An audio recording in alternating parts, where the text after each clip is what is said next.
Epístola aos Hebreus, capítulo 1. Cristo, como Filho de Deus, é superior aos anjos, havendo Deus antigamente falado muitas vezes e de muitas formas diferentes aos pais pelos profetas, a nós falou-nos nestes últimos dias pelo Filho, a quem constituiu herdeiro de tudo, por quem fez também o mundo, o qual, senão o resplendor de sua glória e a expressa imagem da sua pessoa, e sustentando todas as coisas pela palavra do seu poder, havendo feito por si mesmo a purificação dos nossos pecados, assentou-se à destra da majestade nas alturas, feito tanto mais excelente do que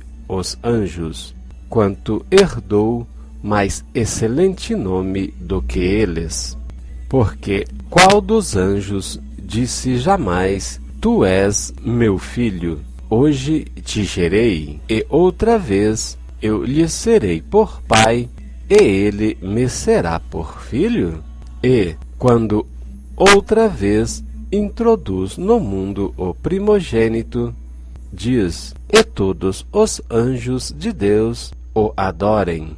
E quanto aos anjos, diz: O que de seus anjos faz ventos, e de seus ministros labaredas de fogo. Mas do Filho diz: Ó Deus, o teu trono subsiste pelos séculos dos séculos. Cetro de iniquidade é o cetro do teu reino. Amastes a justiça e aborrecestes a iniquidade. Por isso, Deus, o teu Deus, te ungiu com óleo de alegria mais do que a teus companheiros. E tu, Senhor, no princípio fundastes a terra, e os céus são obras de suas mãos. Eles perecerão, mas tu permanecerás, e todos eles, como roupa, envelhecerão, e como um manto os enrolarás, e como uma vestes se mudarão. Mas tu és o mesmo, e os teus anos não acabarão. E a qual dos anjos disse jamais: Assenta-te à minha destra, até que ponha os teus inimigos por escabelo de teus pés? Não são, porventura, todos eles espíritos ministradores enviados para servir a favor daqueles que hão de herdar a salvação? Capítulo 2. Cristo, como Filho do homem, é superior aos anjos e sumo sacerdote, idôneo e compassivo. Portanto, convém-nos atentar com mais diligência para as coisas que já temos ouvido, para que, em tempo algum, nos desviemos delas. Porque se a palavra falada pelos anjos permaneceu firme, e toda transgressão e desobediência recebeu a justa retribuição, como escapamos nós, se não atentarmos para uma tão grande salvação, a qual, começando a ser anunciada pelo Senhor, foi-nos depois confirmada pelos que a ouviram, testificando também Deus com eles por sinais e milagres e várias maravilhas e dons do Espírito Santo, distribuídos por sua vontade? Porque não foi aos anjos que sujeitou o mundo futuro de que falamos, mas em certo lugar testificou alguém, dizendo: Que é o homem para que dele te lembres? Ou o filho do homem para que o visites?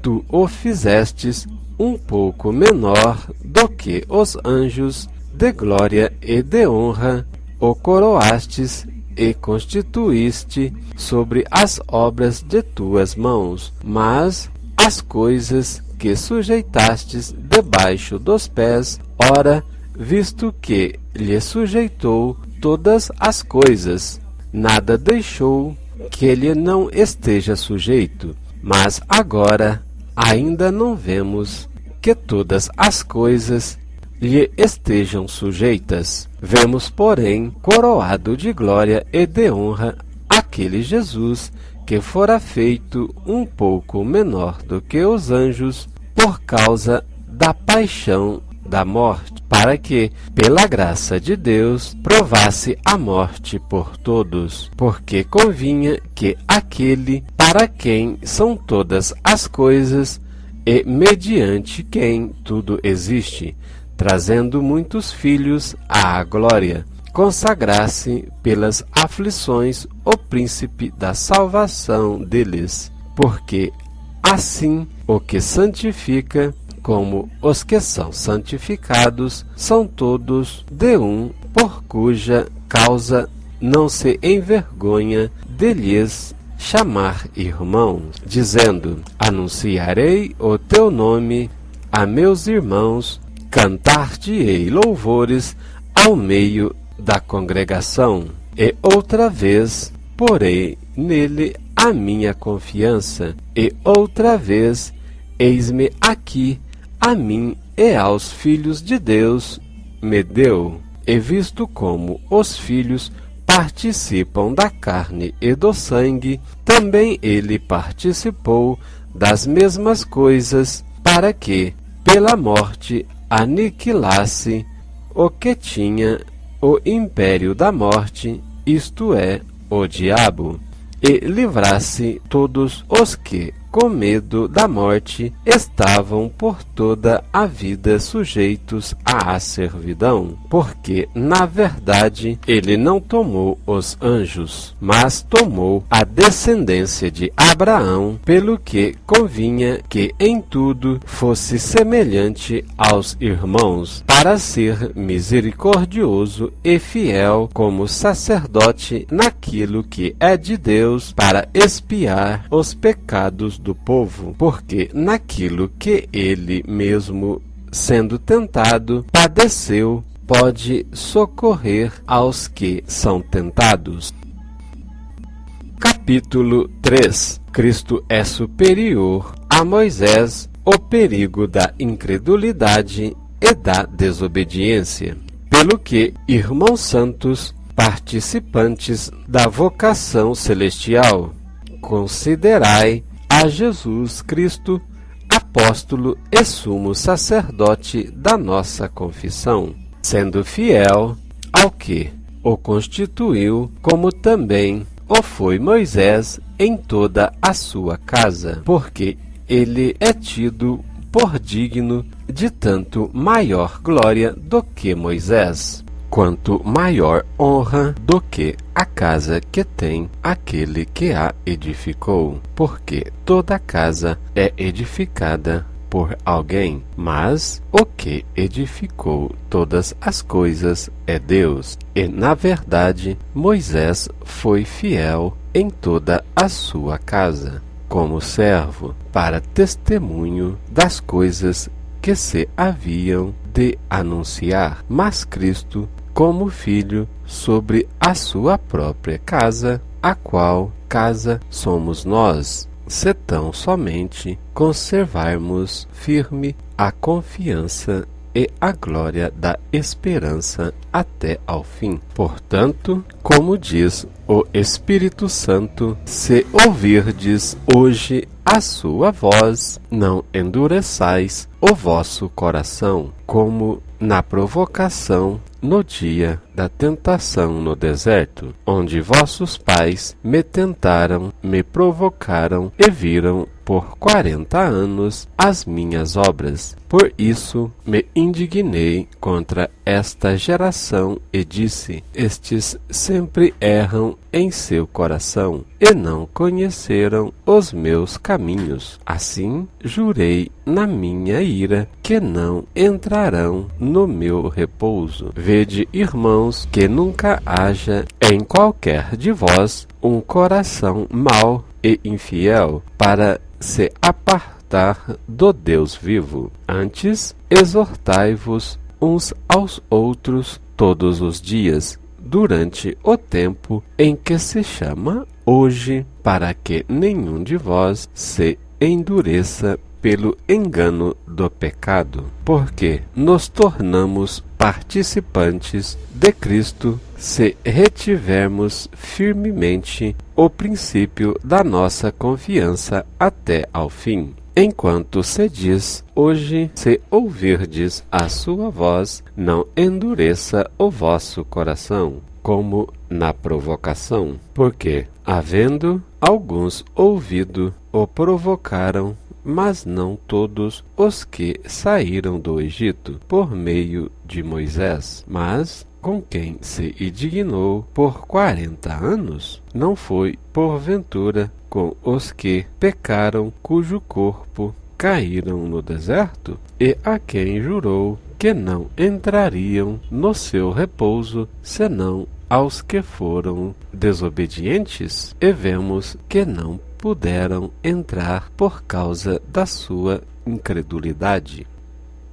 Capítulo 4. Temamos, pois, que porventura, deixada a promessa de entrar no seu repouso, parece que alguns de vós fique para trás, porque também a nós foram pregados o GR da incredulidade, as boas novas, como a eles, mas a palavra da pregação nada lhes aproveitou, porquanto não estava misturada com a fé naqueles que a ouviram. Porque nós, os que temos crido, entramos no repouso, tal como disse: assim jurei na minha ira que não entrarão no meu repouso, embora as suas obras estivessem acabadas desde a fundação do mundo, porque em certo lugar disse assim do dia 7º: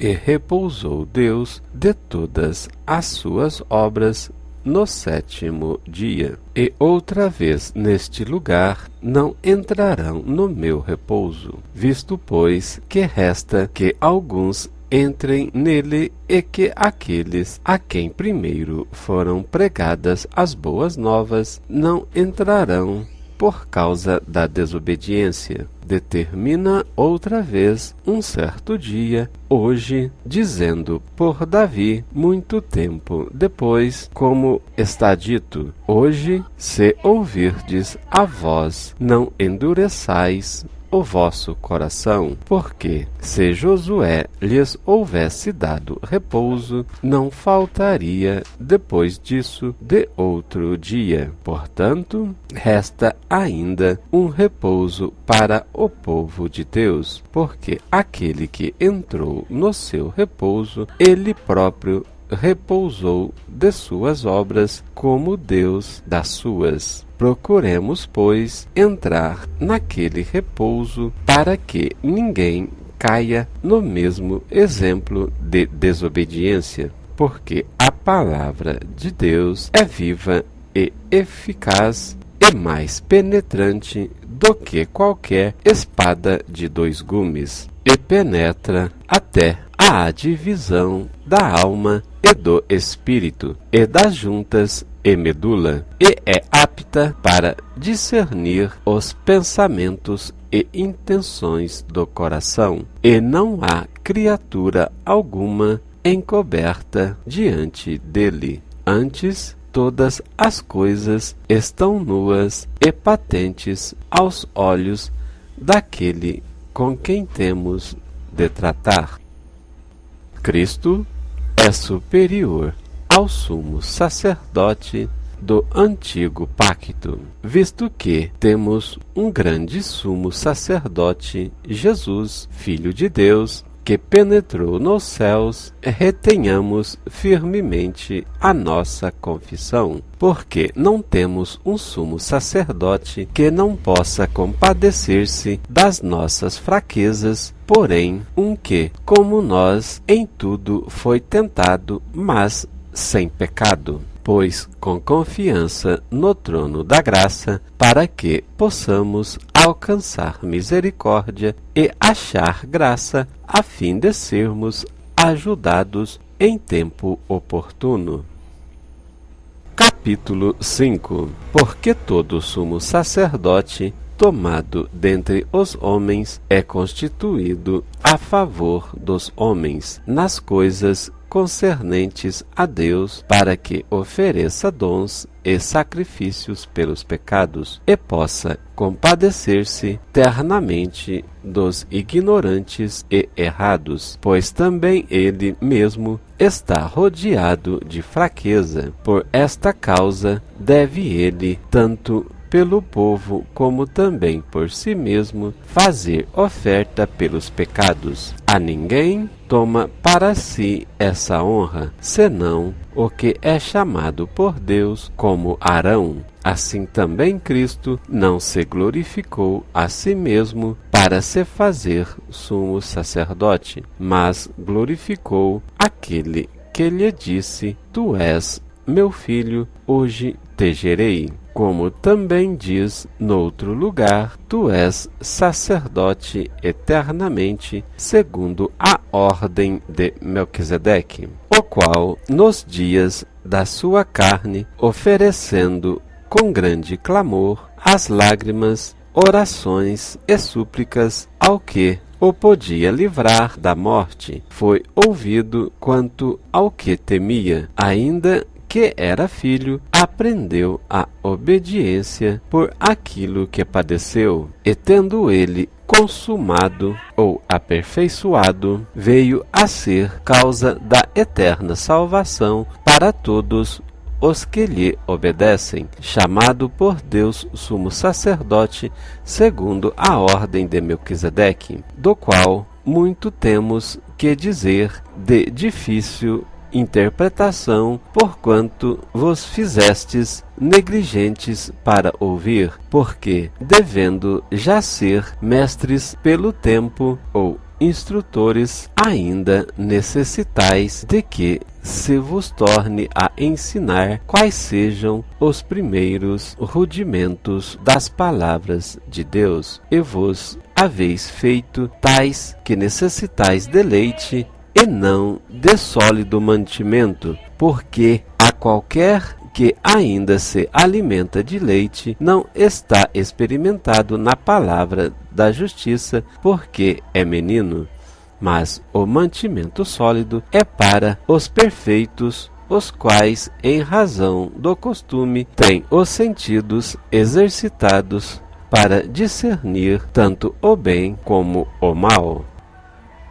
Capítulo 6. Pelo que, deixado os rudimentos da doutrina de Cristo, prossigamos até a perfeição, não lançando de novo o fundamento do arrependimento de obras mortas e de fé em Deus, e da doutrina dos batismos, e da imposição das mãos, e da ressurreição dos mortos, e do juízo eterno. E isso faremos se Deus o permite, porque é impossível que os que já uma vez foram iluminados e provocaram o dom celestial e se fizeram participantes do Espírito Santo e provaram a boa palavra de Deus e as virtudes do século futuro e recaíram, sejam outra vez renovados para arrependimento, pois assim quanto a eles de novo crucificam o Filho de Deus e o expõem ao vitupério, porque a palavra que embebe a chuva que muitas vezes cai sobre ela e produz erva proveitosa para aqueles por quem é lavrada, recebe a bênção de Deus, mas a que produz espinhos e abrolhos é reprovada e perto está da maldição, o seu fim é ser queimada. Mas de vós, ó amados, esperamos coisas melhores e coisas que acompanham a salvação ou pertencem à salvação, ainda que assim falamos, porque Deus não é injusto para se esquecer da vossa obra e do trabalho da caridade, para com o seu nome mostrastes enquanto servistes aos santos e ainda servis, mas desejamos que cada um de vós mostre o mesmo cuidado até ao fim, para a completa certeza da esperança, para que vos não façais negligentes, mas sejais imitadores dos que pela fé e paciência herdam as promessas, porque quando Deus fez a promessa a Abraão, como não tinha outro maior por quem jurasse, jurou por si mesmo, dizendo: certamente, abençoando te abençoarei, e multiplicando te multiplicarei. E assim, esperando com paciência, alcançou a promessa, porque os homens certamente juram por alguém, suportando a eles, e o juramento para confirmação é para eles o fim de toda contenda, pelo que, querendo Deus mostrar mais abundantemente a imutabilidade do seu conselho aos herdeiros da promessa, se interpôs com juramento, para que, por duas coisas imutáveis, nas quais é impossível que Deus minta, tenhamos a firme consolação, nós os que pomos o nosso refúgio em reter a esperança proposta, a qual temos como âncora da alma segura e firme, e que penetra até ao interior do véu, onde Jesus, nosso precursor, entrou por nós, feito eternamente sumo sacerdote, segundo a ordem de Melquisedeque. Capítulo 7. O sacerdócio de Melquisedeque era figura do sacerdote eterno de Cristo, porque este Melquisedeque, que era rei de Salém e sacerdote do Deus Altíssimo, e que saiu ao encontro de Abraão quando ele regressava da matança dos reis, e o abençoou, a quem também Abraão deu o dízimo de tudo, primeiramente é por interpretação rei de justiça, e depois também rei de Salém, que é rei da paz, sem pai, sem mãe, sem genealogia, não tendo princípio de dias, nem fim de vida, mas sendo feito semelhante ao Filho de Deus, permanece sacerdote para sempre. Considerai, pois, quão grande era este, a quem até o patriarca Abraão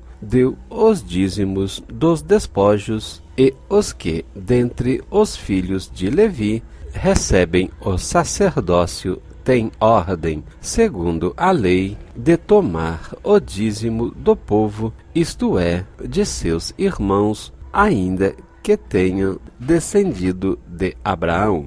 Mas aquele cuja genealogia não é contada, entre eles tomou dízimos de Abraão e abençoou o que tinha as promessas. Ora, sem contradição alguma, o menor é abençoado pelo maior. E aqui, certamente, tomam dízimos homens que morrem, ali, porém, aquele de quem se testifica que vive. E para assim dizer, por meio de Abraão até Levi, que recebe dízimos, pagou dízimos, porque ainda ele estava nos lombos de seu pai, quando Melquisedeque lhe saiu ao encontro, de sorte que, se a perfeição fosse sacerdócio levítico, porque sob ele o povo recebeu a lei, que necessidade havia logo de que outro sacerdote se levantasse segundo a ordem de Melquisedeque e não fosse chamado segundo a ordem de Arão? Porque, mudando-se o sacerdócio, necessariamente se faz também mudança da lei, porque aquele de quem essas coisas se dizem pertence a outra tribo, da qual ninguém serviu ao altar, visto ser manifesto que nosso Senhor procedeu de Judá e concernentemente a essa tribo nunca Moisés falou de sacerdócio, e muito mais manifesto é ainda se, à semelhança de Melquisedeque, se levantar outro sacerdote, que não foi feito segundo a lei do mandamento carnal, mas segundo a virtude da vida incorruptível, porque dele assim se testifica: tu és sacerdote eternamente, segundo a ordem de Melquisedeque, porque o procedente mandamento é abrogado por causa da sua fraqueza e inutilidade, pois a lei nenhuma coisa aperfeiçoou, e desta sorte é introduzida uma melhor esperança, pela qual chegamos a Deus, e visto como não é sem prestar juramento, porque certamente aqueles sem juramento foram feitos sacerdotes, mas este com juramento, por aquele que lhe disse: jurou o Senhor e não se arrependerá, tu és sacerdote eternamente, segundo a ordem de Melquisedeque. De tanto melhor concerto, Jesus foi feito fiador, e, na verdade, aqueles foram feitos sacerdote em grande número, porque pela morte foram impedidos de permanecer, mas estes, porque permanece eternamente, têm um sacerdócio perpétuo. Portanto, pode também salvar perfeitamente os que por ele se chegam a Deus, vivendo sempre para interceder por eles, porque nos convinha tal sumo sacerdote, santo, inocente, imaculado, separado dos pecadores, e feito mais sublime do que os céus, que não necessariamente necessitasse, como os sumos sacerdotes, de oferecer cada dia sacrifícios, primeiramente por seus próprios pecados e depois pelo povo. Por isso fez ele uma vez, oferecendo-se a si mesmo, porque a lei constituiu sumos sacerdotes a homens fracos, mas a palavra do juramento, que veio depois da lei, constituiu ao Filho perfeito para sempre. Capítulo 8. O antigo pacto era um símbolo transitório. Cristo é mediador de um pacto melhor e eterno. Ora, a suma do que temos dito é que temos um sumo sacerdote, tal que está assentado nos céus, à destra do trono da majestade, ministro do santuário e do verdadeiro tabernáculo, o qual o Senhor fundou e não o homem, porque todo sumo sacerdote é constituído para oferecer dons e sacrifícios, pelo que era necessário que este também tivesse alguma coisa a oferecer. Ora, se ele estivesse na terra, nem tampouco sacerdote seria, havendo ainda sacerdotes que oferecem dons segundo a lei, os quais servem de exemplar e sombra das coisas celestiais, como Moisés divinamente foi avisado, estando já para acabar o tabernáculo, porque foi dito: olha, faze tudo conforme o modelo que no monte te mostrou. Mas agora alcançou ele ministério tanto mais excelente, quanto é mediador de um melhor concerto, que está confirmado em melhores promessas. Porque se aquele primeiro fora irrepreensível, nunca se teria buscado lugar para o segundo, porque, repreendendo-os, lhes diz: eis que virão dias, diz o Senhor, em que com a casa de Israel e com a casa de Judá estabelecerei um novo concerto, não segundo o concerto que fiz com seus pais no dia em que os tomei pela mão, para os tirar da terra do Egito. Como não permaneceram naquele meu concerto, eu para eles não atentei, diz o Senhor, porque este é o concerto que depois daqueles dias farei com a casa de Israel, diz o Senhor. Porei as minhas leis no seu entendimento, e em seu coração as escreverei. E eu lhes serei por Deus, e eles me serão por povo.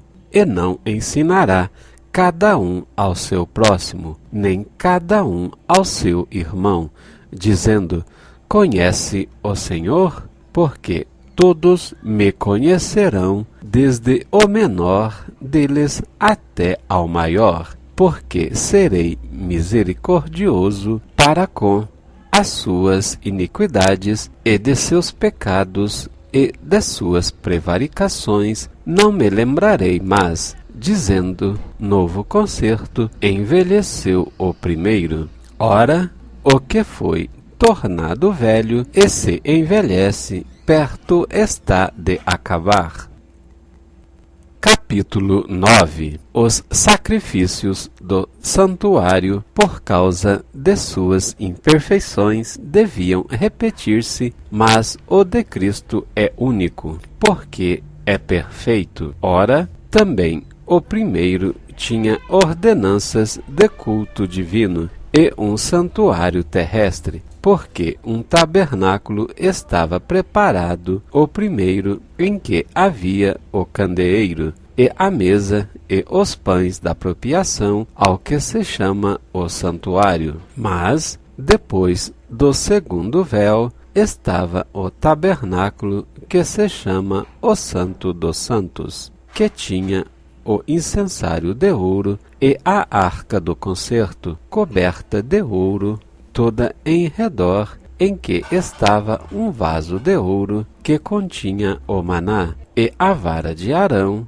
que tinha florescido, e as tábuas do concerto, e sobre a arca os querubins da glória, que faziam sombra no propiciatório, das quais não falaremos agora particularmente. Ora, estando essas coisas assim preparadas, a todo o tempo entravam os sacerdotes no primeiro tabernáculo, cumprindo os serviços, mas no segundo só o sumo sacerdote, uma vez no ano, não sem sangue, que oferecia por si mesmo e pelas culpas do povo, dando nisso a entender o Espírito Santo que ainda o caminho do santuário não estava descoberto ou manifesto, enquanto se conservava em pé o primeiro tabernáculo, que é uma alegoria,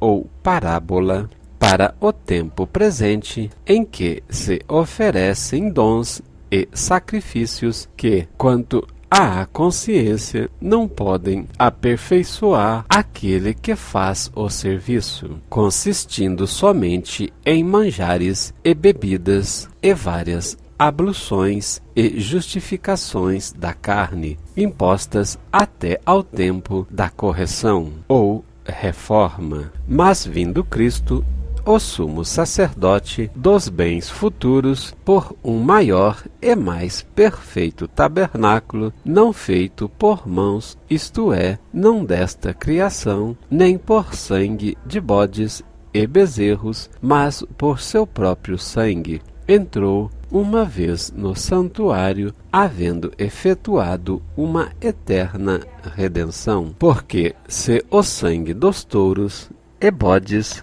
e a cinza de uma novilha esparzida sobre os imundos os santificam quanto à purificação da carne, quanto mais o sangue de Cristo, que pelo Espírito eterno se ofereceu a si mesmo imaculado a Deus, purificará a vossa consciência das obras mortas, para servirdes ao Deus vivo? E por isso é mediador de um novo testamento ou pacto de aliança, para que, intervindo a morte para remissão das transgressões que havia debaixo do primeiro testamento, os chamados recebam a promessa da herança eterna, porque onde há testamento necessário é que intervenha a morte do testador, porque um testamento tem força onde houve morte, ou terá ele algum valor enquanto o testificador vive? Pelo que também o primeiro não foi consagrado sem sangue, porque, havendo Moisés anunciado a todo o povo todos os mandamentos segundo a lei, tomou o sangue dos bezerros e dos bodes com água, lã púrpura e isopo, e aspergiu tanto o mesmo livro como todo o povo, dizendo: Este é o sangue do testamento que Deus vos tem mandado. E semelhantemente aspergiu com sangue o tabernáculo e todos os vasos do ministério, e quase todas as coisas, segundo a lei, se purificam com sangue, e sem derramamento de sangue não há remissão, de sorte que é bem necessário que as figuras das coisas que estão no céu assim se purificassem, mas as próprias coisas celestiais com sacrifícios melhores do que estes, porque Cristo não entrou num santuário feito por mãos humanas, figura do verdadeiro, porém no mesmo céu, para agora comparecer por nós perante a face de Deus, nem também para si mesmo se oferecer muitas vezes, como o sumo sacerdote cada ano entra no santuário com sangue alheio. Doutra maneira, necessário lhe fora padecer muitas vezes desde a fundação do mundo, mas agora, na consumação dos séculos, uma vez se manifestou para aniquilar o pecado. E como aos homens está ordenado morrerem uma vez, vindo depois disso o juízo, assim também Cristo, oferecendo-se uma vez para tirar os pecados de muitos, aparecerá segunda vez, sem pecado, aos que o esperam para a salvação.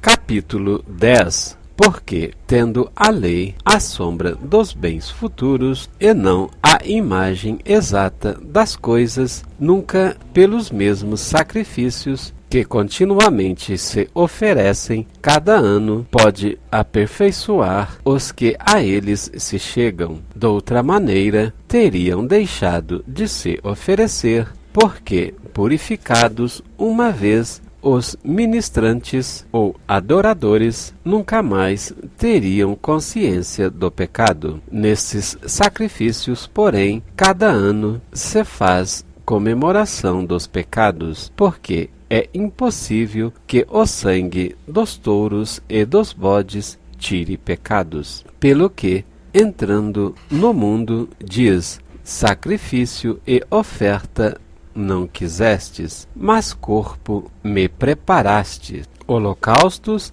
e oblações pelo pecado não te agradam. Então disse: Eis aqui venho o princípio do livro que está escrito de mim, para fazer, ó Deus, a tua vontade. Como acima diz: sacrifício e oferta, e holocaustos e oblação pelo pecado não quisestes, nem te agradaram, os quais se oferecem segundo a lei. Então disse: Eis aqui venho para fazer, ó Deus, a tua vontade. Tira o primeiro e estabelece o segundo, na qual vontade temos sido santificados pela oblação do corpo de Jesus Cristo, feita uma vez. E assim todo sacerdote aparece cada dia, ministrando e oferecendo muitas vezes os mesmos sacrifícios, que nunca podem tirar pecados. Mas este, havendo oferecido um único sacrifício pelos pecados, está assentado para sempre à destra de Deus, daqui em diante, esperando até que os seus inimigos sejam postos por escabelo de seus pés, porque com uma só oblação aperfeiçoou para sempre, que são santificados. E também o Espírito Santo nolo testifica, porque, depois de haver dito: Este é o concerto que farei com eles depois daqueles dias, diz o Senhor, porei as minhas leis, diz o Senhor, porei as minhas leis em seu coração e as escreverei em seus entendimentos, acrescenta, e jamais me lembrarei de seus pecados e de suas iniquidades. Ora, onde há remissão destes, não há mais oblação pelo pecado.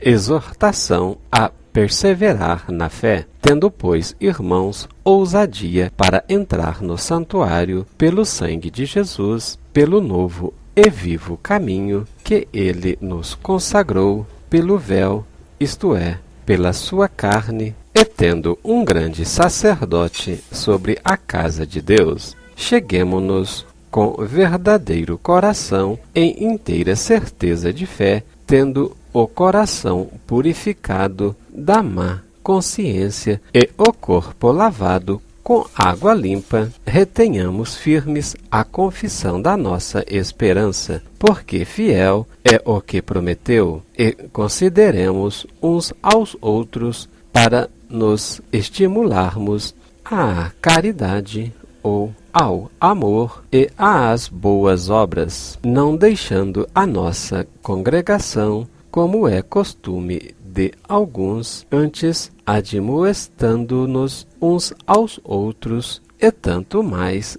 quanto vedes que se vai aproximando aquele dia. Porque se pecarmos voluntariamente, depois de termos recebido o conhecimento da verdade, já não resta mais sacrifício pelos pecados, mas uma certa expectação horrível de juízo e ardor de fogo, que há de devorar os adversários. Quebrantando alguém a lei de Moisés, morre sem misericórdia, só pela palavra de 2 ou 3 testemunhas. De quanto maior castigo cuidai vós, será julgado merecedor aquele que pisar o Filho de Deus e tiver por profano o sangue do testamento, ou profano ou comum, com que foi santificado, e fizer agravo ao Espírito da graça? Porque bem conhecemos aquele que disse: minha é a vingança, e darei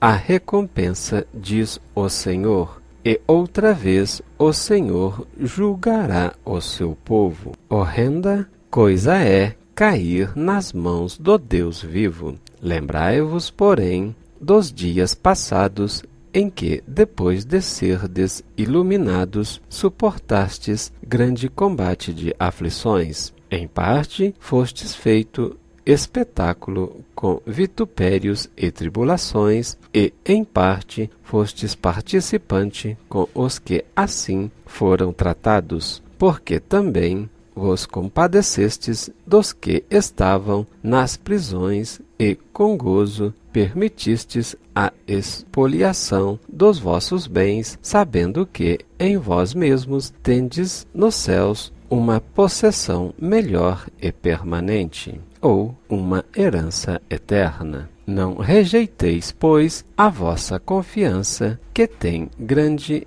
e avultado galardão, porque necessitais de paciência, para que, depois de haverdes feito a vontade de Deus, possais alcançar a promessa, porque ainda um poucochinho de tempo, e o que há de vir virá e não tardará. Mas o justo viverá pela fé, e se ele recuar, a minha alma não tem prazer nele. Nós, porém, não somos daqueles que se retiraram para a perdição, mas daqueles que creem para a conservação da alma, ou o ganho.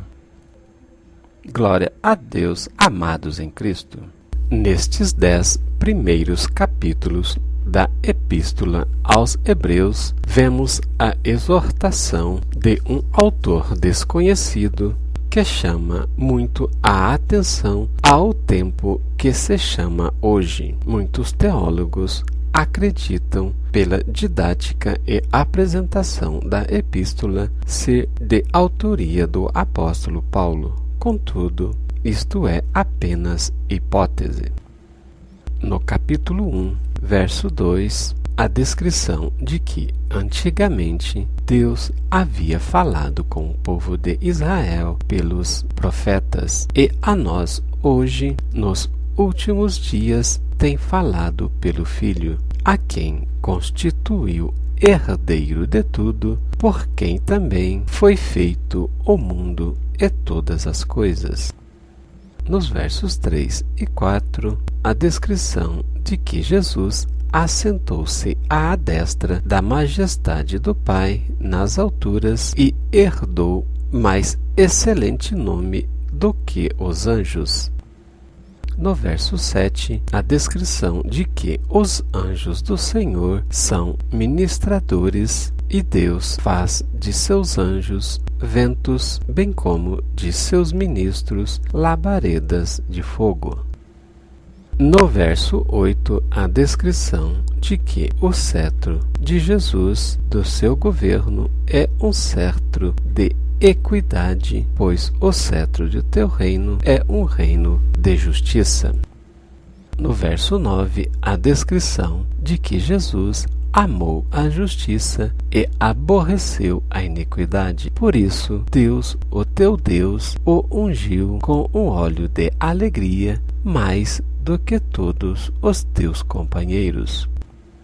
No verso 14, mais uma descrição acerca dos anjos, que são todos eles espíritos ministradores enviados pelo Pai para servir em favor daqueles que hão de herdar a salvação.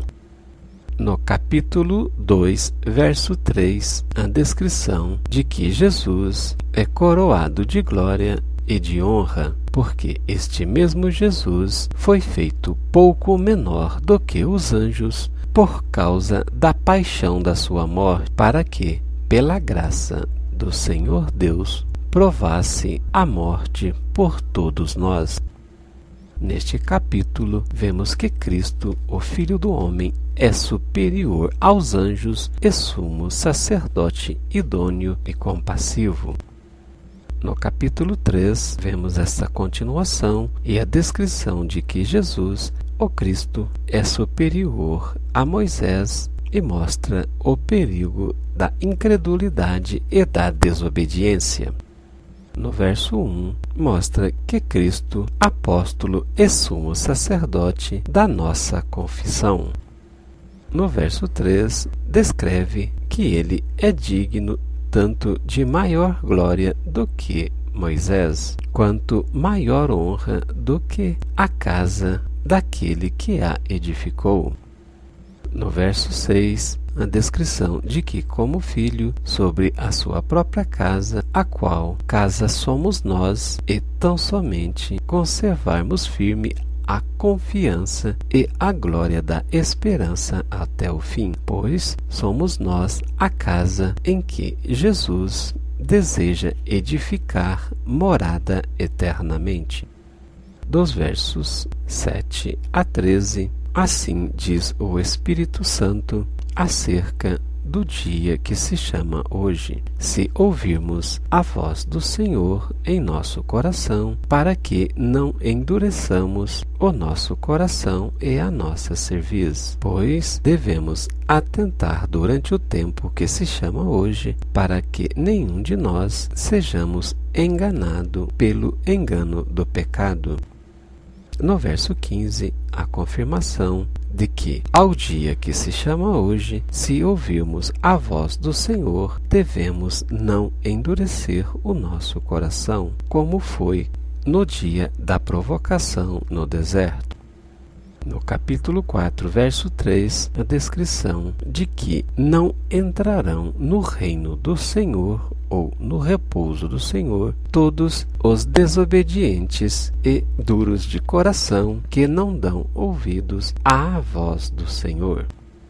No verso 4, mais uma vez, diz o Senhor acerca do sétimo dia, pois como o Senhor repousou de todas as suas obras no sétimo dia, assim também nós devemos descansar neste dia que é consagrado e sagrado a Ele. Portanto, 6 dias há que nos importa trabalhar, e ao sétimo dia devemos santificá-lo ao Senhor.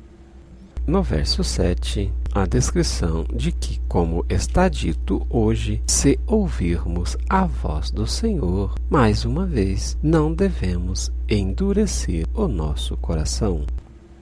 E no verso 12, descreve que a palavra de Deus é viva e eficaz e mais penetrante do que qualquer espada de 2 gumes, pois ela penetra até fazer a divisão entre a alma e o espírito, e das juntas e medula, e é apta para discernir os pensamentos e intenções.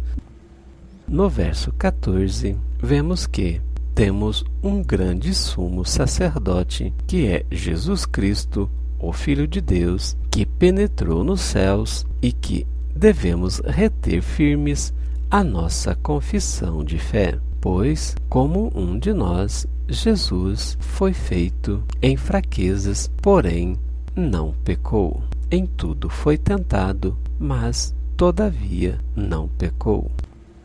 No capítulo 5, verso 6, a descrição de que Jesus é o sacerdote eternamente, segundo a ordem de Melquisedeque. No capítulo 6, verso 11, vemos que cada um de nós devemos mostrar o mesmo cuidado até ao fim para completar a certeza da esperança. E no verso 13, que quando Deus fez a promessa a Abraão, como ele não tinha alguém maior por quem jurasse, ele jurou por si mesmo. No verso 18, a descrição de que há 2 coisas imutáveis, nas quais uma delas é impossível que Deus minta. Tenhamos, porém, a firme consolação, porque o Senhor Deus é nosso refúgio e fortaleza, em quem o nosso refúgio deve reter a esperança proposta. E Jesus Cristo, o nosso precursor, entrou por nós e foi feito eternamente sumo sacerdote, segundo a ordem de Melquisedeque. No capítulo 7, traz novamente esta confirmação, bem como descreve que Cristo era a figura do sacerdote eterno, segundo a ordem de Melquisedeque. No verso 2, a descrição de que Abraão deu o dízimo de tudo a Melquisedeque, que, por interpretação, era rei de justiça, bem como rei de paz, numa simbologia de Cristo, o Messias, que também é um rei de justiça e que também é o rei da paz e precursor da paz.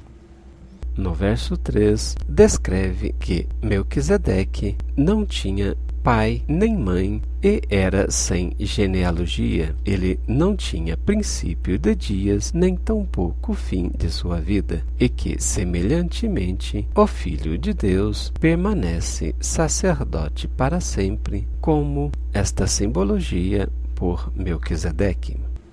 No verso 4, o alerta para nós considerarmos quão grande era este ministério, pois até o patriarca Abraão deu os dízimos dos despojos para o sacerdote Melquisedeque. No verso 9, a descrição de que, por meio de Abraão, até Levi, que recebe dízimos, pagou o dízimo. No verso 12, descreve que, mudando-se o sacerdote, necessariamente se faz também a mudança da lei. Por isso, temos a descrição hoje do Antigo Testamento e do Novo Testamento, pois o Antigo Testamento vemos a figura do sumo sacerdote e hoje com o Senhor Jesus, que é o nosso sumo sacerdote, temos um novo concerto por meio do seu sangue que nos purifica e limpa todo pecado. No verso 17, descreve que tu és sacerdote eternamente, segundo a ordem de Melquisedeque. Isso, o Senhor Jesus Cristo, o justo, nosso Senhor e Salvador. Nos versos 21 e 22, traz a transcrição de que, com juramento, jurou o Senhor e não se arrependeu, dizendo que tu és sacerdote eternamente, segundo a ordem de Melquisedeque. De tanto melhor concerto, Jesus foi feito fiador. No verso 28, descreve que a lei constituiu sumos sacerdotes a homens fracos, mas a palavra do juramento que veio depois da lei constituiu ao Filho perfeito para sempre. No capítulo 8, a descrição de que o antigo pacto era um simbolismo transitório e que Cristo é mediador de um pacto melhor e eterno. Nos versos 1 e 2, descreve que Jesus está sentado nos céus à destra do trono da majestade do Deus vivo, que é ministro do verdadeiro tabernáculo, o qual o Senhor é fundador e não o homem.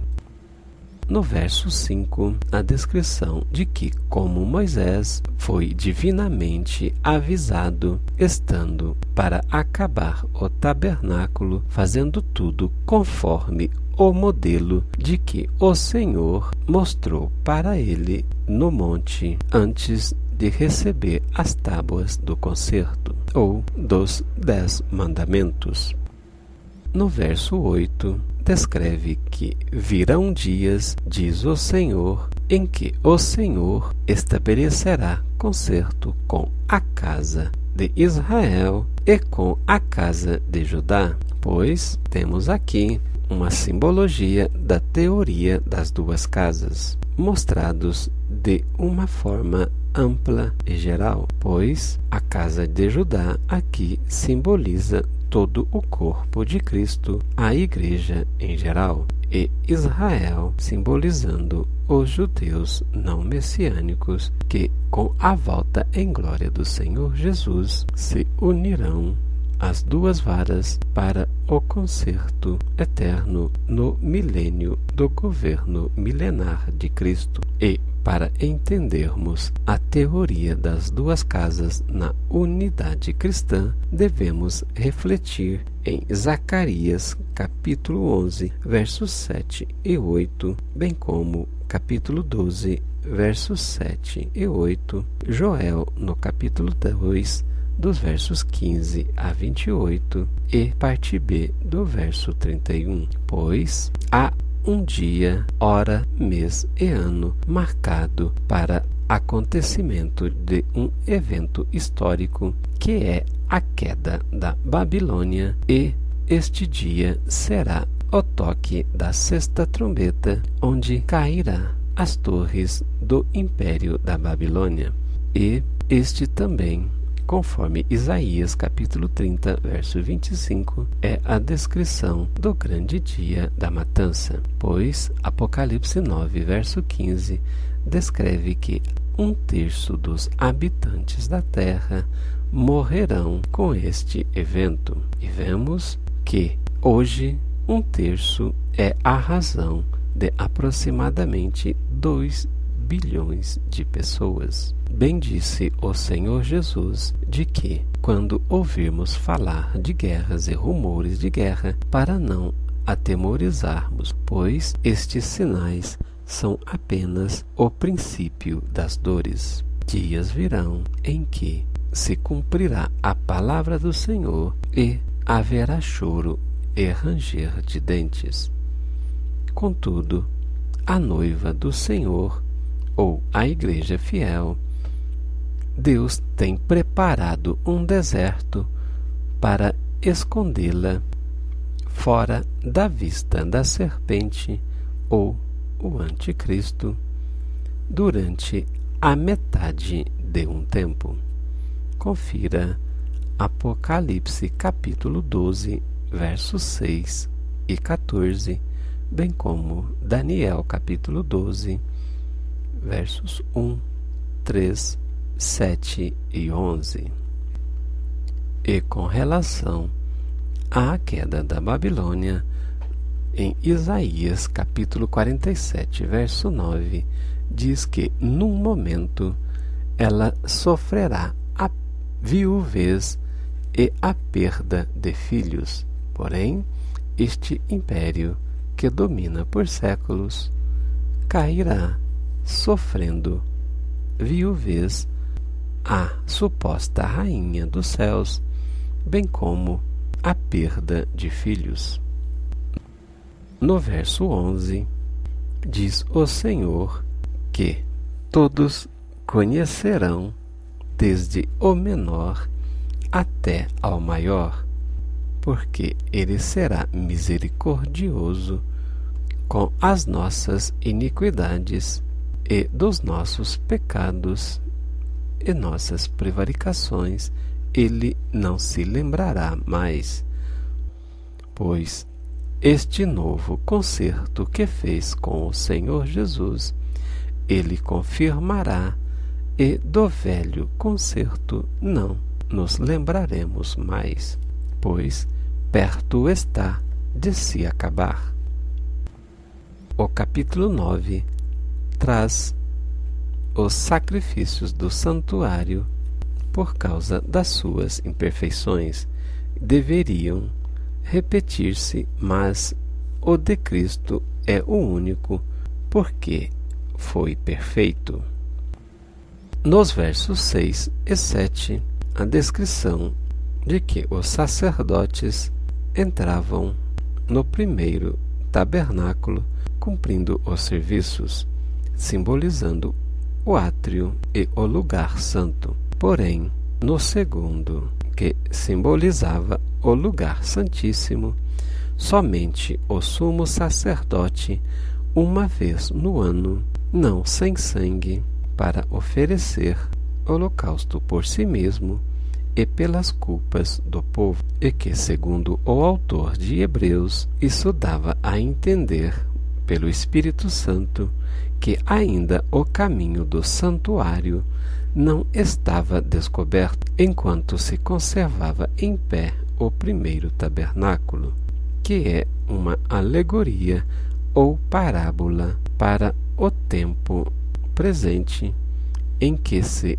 oferecem dons e sacrifícios que, quanto à consciência, não podem aperfeiçoar aquele que faz o serviço. E no verso 10 traz a descrição até ao tempo da correção, ou até ao tempo da reforma, que, segundo interpretação, poderemos trazer até o novo concerto trazido pelo sumo sacerdote Jesus Cristo, que também foi o início para a restauração de tudo, descrita em Atos capítulo 3, verso 21. E em breve teremos a restauração do sábado, conforme profecia descrita em Isaías capítulo 58, versos 12 a 14. Também capítulo 61, verso 4. No verso 12, descreve que Jesus Cristo entrou uma vez no santuário, havendo efetuado uma eterna redenção. No verso 16, descreve que onde há testamento, necessário é que intervenha a morte do testador. No verso 24, descreve que Cristo não entrou no santuário feito por mãos humanas, mas figura do verdadeiro, conforme modelo que está nos céus. No verso 26, descreve que agora, na consumação dos séculos, uma vez se manifestou para aniquilar o pecado pelo sacrifício de si mesmo, e como aos homens está ordenado morrerem uma única vez, vindo depois disso o juízo.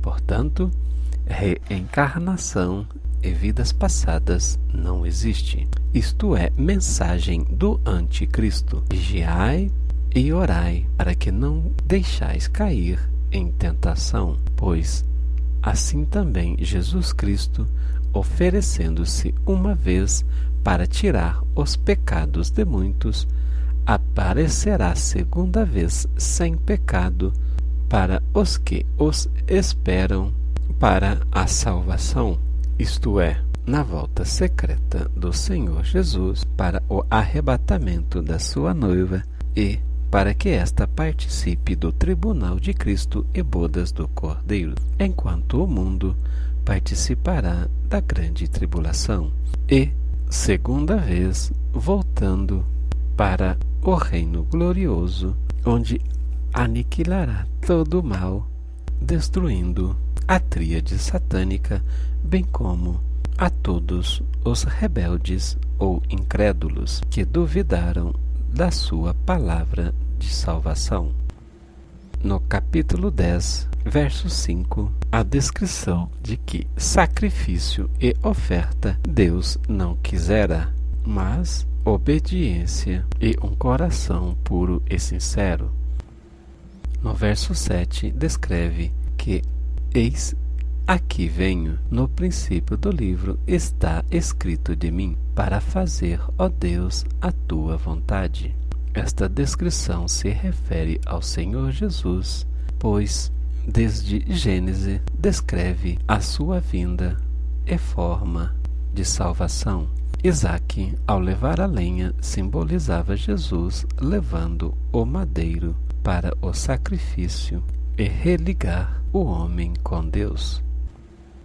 No verso 9, descreve para Deus fazer a sua vontade, em tirar o primeiro e estabelecer o segundo, pois por Cristo fomos santificados pela obração do corpo de Jesus, que foi feita apenas uma vez. No verso 11, descreve que nos sacrifícios feitos muitas vezes pelos sacerdotes, derramando o sangue dos animais, o autor de Hebreu, inspirado pelo Espírito Santo, revela que nunca podem tirar pecados, mas que Jesus, tendo oferecido um único sacrifício pelos pecados, está assentado para sempre à destra de Deus e daqui em diante esperando até que os seus inimigos sejam postos por descabelos de seus pés. No verso 14, descreve que por apenas uma oblação aperfeiçoou para sempre os que são santificados para o teu reino, e também o Espírito Santo nele o testifica, porque depois de haver dito: este é o primeiro concerto que farei com eles depois daqueles dias, diz o Senhor, porei as minhas leis em seu coração e escreverei em seus entendimentos. Vemos que o Senhor declara que em breve teremos a sua lei gravada em nossa mente e não haverá necessidade para que nos ensine o caminho, pois teremos a convicção daquilo que é do Senhor, o onisciente, onipotente e onipresente. No verso 20, descreve pelo novo e vivo caminho o Senhor Jesus nos consagrou pelo véu, e isto foi por meio da sua carne. E ele, Jesus, é um grande sacerdote sobre a casa de Deus. No verso 27, a descrição acerca da vingança do Senhor, pois há a expectação horrível de juiz e ardor de fogo para aqueles que hão ser devorados, pois são adversários do Senhor.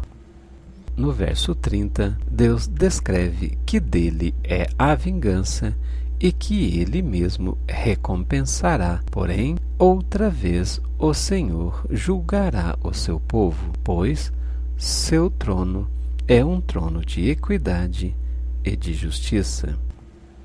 No verso 37, o autor de Hebreus descreve que mais um poucochinho de tempo e o que há de vir virá e não tardará. No verso 38, a descrição de que o justo viverá pela fé, e se ele recuar, a alma do Senhor não terá prazer nele. No verso 39, descreve que nós, porém, não somos daqueles que retrocedem para a perdição, mas daqueles que creem para a conservação da alma, que simboliza o ganho. Shalom, Adonai, até breve.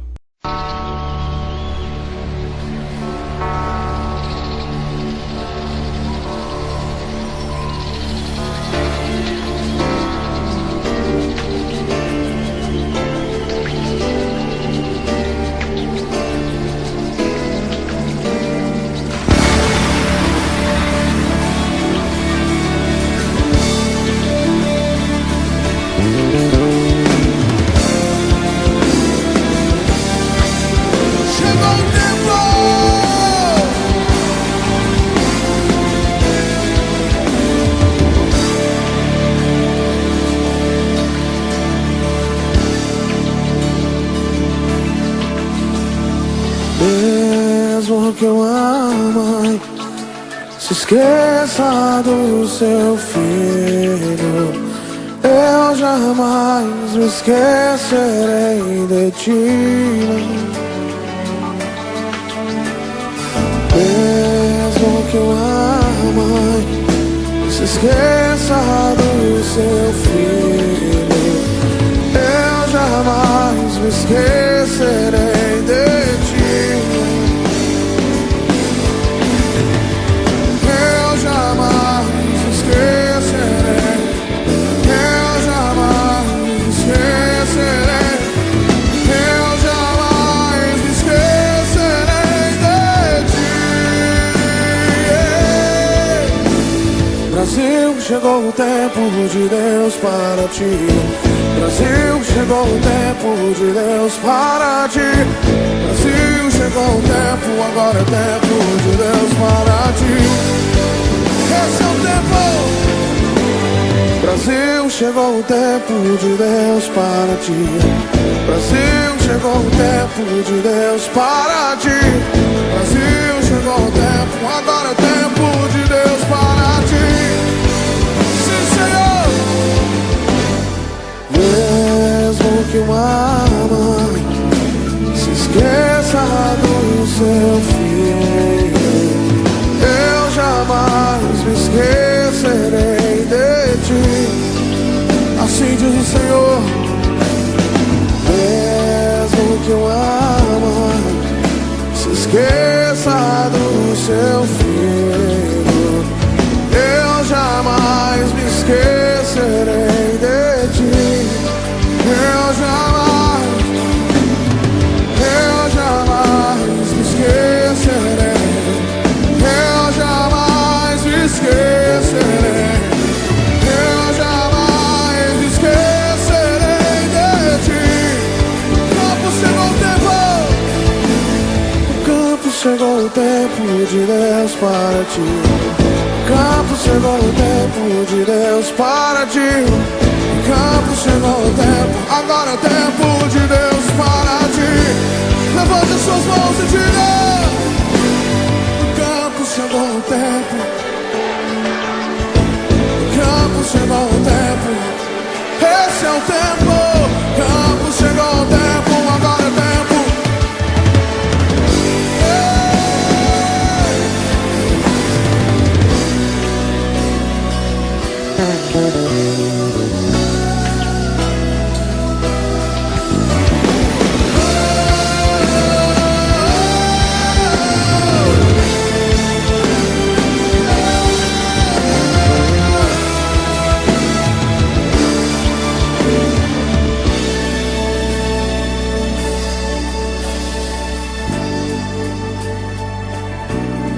Levante as suas mãos essa noite. A palavra de Deus diz: pede-me e te darei as nações. Nós pedimos, Senhor, a nação brasileira. Nós pedimos o Brasil, nós pedimos as cidades do Brasil. Mas também nós pedimos a Europa, Senhor. Nós pedimos, Senhor, a América, a África, o Japão, a Ásia, Cuba. Ó Deus, aqueles países que ainda não foram alcançados, os índios. Ó Deus, de todas as tribos, povos e raças, de todas as tribos, povos e raças, muitos virão te louvar, muitos virão te adorar, muitos, muitos. Que nessa noite, Senhor, nós queremos ser pais de multidões. Nós pedimos às nações, Senhor. Nações, chegou o tempo de Deus para ti. Nações, chegou o tempo de Deus. Nações, chegou o tempo, agora é tempo.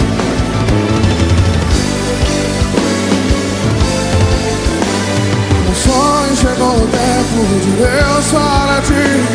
Nações, chegou o tempo.